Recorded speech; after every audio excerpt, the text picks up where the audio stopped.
একটি দেশ যেন স্থির হয়ে দাঁড়িয়ে আছে, যেখানে ইন্টারনেট নেই কথা বলার স্বাধীনতা। একটি দেশ যাকে বলা হয় হারমিট কিংডম বা সন্ন্যাসী রাজ্য, উত্তর কোরিয়া। কিন্তু এই নিস্তব্ধতার পেছনে লুকিয়ে আছে এক ভয়াবহ গর্জন। সেই গর্জনের নাম কিম জং উন। 2011 সালে যখন তিনি ক্ষমতায় আসেন, বিশ্ব ভেবেছিল হয়তো তারুণ্যের হাত ধরে উত্তর কোরিয়ায় পরিবর্তনের হাওয়া লাগবে। কিন্তু সেই আশা ধুলোয় মিশিয়ে দিতে কিমের সময় লেগেছিল মাত্র কয়েক মাস। তিনি হয়ে উঠলেন আধুনিক ইতিহাসের সবচেয়ে রহস্যময় এবং নিষ্ঠুর এক নায়ক। নিজের ক্ষমতা টিকিয়ে রাখতে তিনি নিজের রক্ত বইয়ে দিতেও দ্বিধাবোধ করেননি। কিন্তু আজ 2026 সালে দাঁড়িয়ে গল্পটি শুধু কিম জং উনকে নিয়ে নয়। এখন বিশ্ববাসী দেখছে এক নতুন মুখকে, কিম জু আয়, কিমের 10 বছর বয়সী কন্যা। কেন এই শিশুকে পারমাণবিক ক্ষেপণাস্ত্রের সামনে দাঁড় করিয়ে দেওয়া হচ্ছে? কেন তাকে সম্মানিত সন্তান বলা হচ্ছে? আজ আমরা উত্তর কোরিয়ার সেই অন্ধকার অন্দরে প্রবেশ করব, যেখানে নিষ্ঠুরতা আর বিলাসিতা একই ছাদের নিচে বসবাস করে। কিম জং উনের ক্ষমতার শুরুটাই হয়েছিল ভয়ের মধ্য দিয়ে। তার বাবা কিম জং ইলের মৃত্যুর পর যখন তিনি সিংহাসনে বসেন, তখন অনেক প্রবীণ জেনারেল তাকে অবজ্ঞা করেছিলেন, কিন্তু কিম জানতেন কিভাবে মুখ বন্ধ করতে হয়। জাং সং থায়েক হত্যা। কিমের সবচেয়ে বড় মেন্টর ছিলেন তার নিজের আপন চাচা জাং সং থায়েক। কিমের ক্ষমতার প্রাথমিক দিনগুলোতে জাং ছিলেন ছায়ার মতো, কিন্তু 2013 সালে যখন কিম অনুভব করলেন জাংয়ের ক্ষমতা বাড়ছে, তিনি মুহূর্তকাল সময় নেননি। এক জনাকীর্ণ পলিট ব্যুরো মিটিং থেকে টেনে হিঁচড়ে বের করে আনা হয় জাংকে। তাকে সাধারণ বন্দী করা হয়নি। উত্তর কোরিয়ার রাষ্ট্রীয় মিডিয়ায় তাকে কুকুরের চেয়েও অধম বলা হয়। তার মৃত্যুদণ্ড ছিল লোমহর্ষক। তাকে একটি বিমান বিধ্বংসী কামানের সামনে দাঁড় করানো হয়। সেই কামানের গোলায় জাংয়ের শরীর ছিন্ন ভিন্ন হয়ে ধুলোয় মিশে যায়। কিম জং নাম হত্যাকাণ্ড। কিম জানতেন ক্ষমতার কোনো অংশীদার থাকে না। তার সৎ ভাই কিম জং নাম দেশের বাইরে নির্বাসিত জীবন কাটাচ্ছিলেন। তিনি ক্ষমতার প্রতি আগ্রহী ছিলেন না, তবুও কিমের চোখে তিনি ছিলেন এক হুমকি। 2017 সাল কুয়ালালামপুর বিমানবন্দর।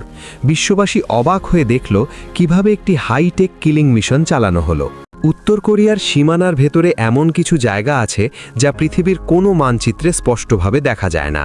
এগুলি হলো কানলিসো বা রাজনৈতিক বন্দি শিবির। হিউম্যান রাইটস ওয়াচের মতে এখানে প্রায় 1,20,000 থেকে 2 লাখ মানুষ বন্দী আছে। 3 প্রজন্মের শাস্তি। কিম প্রশাসনের সবচেয়ে ভয়ঙ্কর আইন হল গিল্ট বাই অ্যাসোসিয়েশন, অর্থাৎ আপনি যদি কোনো রাজনৈতিক অপরাধ করেন তবে আপনার 3 প্রজন্মকে তার মাসুল দিতে হবে। আপনি জেলে যাবেন, সাথে আপনার বৃদ্ধ বাবা মা এবং আপনার কোলের শিশুটিও সেই নরকে নিক্ষিপ্ত হবে। 2016 সাল ভার্জিনিয়া বিশ্ববিদ্যালয়ের ছাত্র অটো ওয়ার্নবিয়ার উত্তর কোরিয়া ভ্রমণে যান। একটি হোটেলের দেওয়াল থেকে একটি রাজনৈতিক পোস্টার ছিঁড়ে নেওয়ার চেষ্টা করেন তিনি। কিম জং উনের আদালত একে রাষ্ট্রের বিরুদ্ধে যুদ্ধ ঘোষণা করে এবং তাকে 15 বছরের সশ্রম কারাদণ্ড দেয়। অটোর অপরাধ ছিল সামান্য, কিন্তু সাজা ছিল তার প্রাণ। 1 বছর পর যখন তাকে আমেরিকায় ফিরিয়ে দেওয়া হয়, তখন তিনি অচেতন।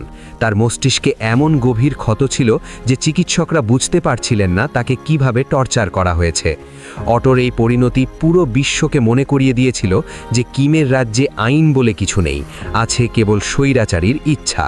কিম জং উন মনে করেন বিদেশি সংস্কৃতি তার সিংহাসনের জন্য পারমাণবিক বোমার চেয়েও বড় হুমকি। তাই তিনি জারি করেছেন অ্যান্টি রিঅ্যাকশনারি থট ল। কে-পপ ও দক্ষিণ কোরিয়ার প্রভাব। আপনি যদি লুকিয়ে দক্ষিণ কোরিয়ার কোনো সিনেমা দেখেন, তবে আপনাকে ফায়ারিং স্কোয়ালের সামনে দাঁড় করানো হতে পারে। এমনকি দক্ষিণ কোরিয়ার স্টাইলে কথা বলা বা সাজগোজ করাও কঠোরভাবে নিষিদ্ধ। কিম চান তার দেশের মানুষ যেন বাইরের জগৎ সম্পর্কে কিছুই না জানে। Propaganda machine. উত্তর কোরিয়ায় প্রতিটি বাড়িতে একটি সরকারি রেডিও আছে যা কখনো বন্ধ করা যায় না। সেখানে দিনরাত কিম জং উনের প্রশংসা গান গাওয়া হয়। স্কুলে শিশুদের শেখানো হয় যে কিম জং উন একজন অতি মানবিক সত্তা। কিম জং উনের চুলের ছাঁচ বা পোশাক পর্যন্ত নির্ধারিত। এখন আমরা প্রবেশ করব গল্পের সবচেয়ে রহস্যময় অংশে, 2022 সালের নভেম্বর মাস উত্তর কোরিয়া তাদের সবচেয়ে শক্তিশালী আইসিবিএম বা আন্তঃমহাদেশীয় ক্ষেপণাস্ত্র পরীক্ষা করছে, কিন্তু ক্যামেরার লেন্স ক্ষেপণাস্ত্রের চেয়ে বেশি আটকে গেল একটি ছোট্ট মেয়ের দিকে। কিম জং উনের হাত ধরে দাঁড়িয়েছিল একটি 10 বছর বয়সী শিশু, তার নাম কিম জু আয়।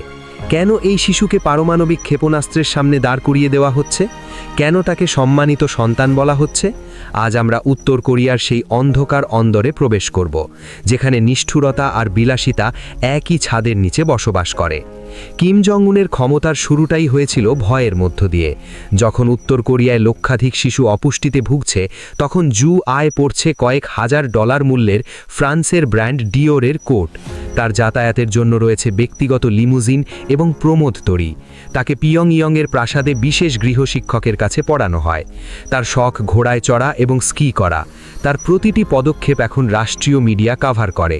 এটি বিশ্বকে বার্তা দেওয়ার জন্য যে কিম রাজবংশ অনন্তকাল টিকে থাকবে। কিম জং উন এখন জু আয় কি শুধু মেয়ে হিসেবে নয়, একজন সেনাপতি হিসেবে তৈরি করছেন। তাকে মিসাইল লঞ্চ সাইট থেকে শুরু করে সেনাপ্রধানদের মিটিং পর্যন্ত সব জায়গায় নিয়ে যাওয়া হচ্ছে।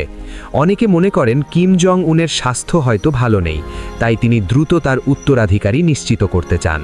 কিন্তু প্রশ্ন থেকে যায়, জু আয় কি তার বাবার মতোই নিষ্ঠুর হবেন?